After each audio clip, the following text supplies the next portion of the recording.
انما جزاء الذين يحاربون الله ورسوله ويسعون في الارض فسادا ان يقتلوا او يصلبوا او تقطع ايديهم وارجلهم من خلاف او ينفوا من الارض ذلك لهم خزي في الدنيا ولهم في الاخرة عذاب عظیم.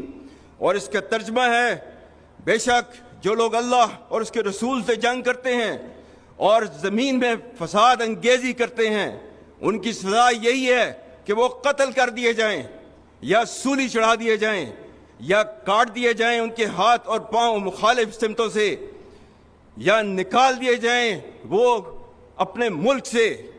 یہ ان کے لیے رسوائی ہے دنیا میں اور ان کے لیے آخرت میں عذاب عظیم ہے.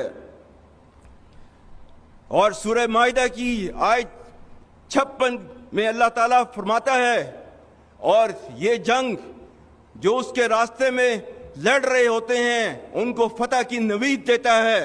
فَإِنَّ حِزْبَ اللَّهِ هُمُ الْغَالِبُونَ بے شک اللہ کی جماعت ہی غالب رہے گی.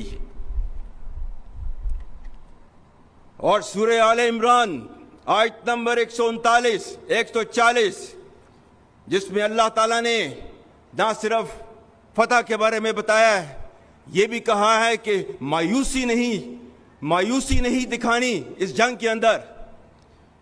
اللہ تعالیٰ نے فرمایا ہے وَلَا تَهِنُوا وَلَا تَحْزَنُوا وَأَنْتُمُ الْأَعْلَوْنَ إِن كُنتُم مُؤْمِنِينَ إِن يَمْسَسْكُمْ قَرْحٌ فَقَدْ مَسَّ الْقَوْمَ قَرْحٌ مِثْلُهُ وَتِلْكَ الْأَيَّامُ نُدَاوِلُهَا بَيْنَ النَّاسِ.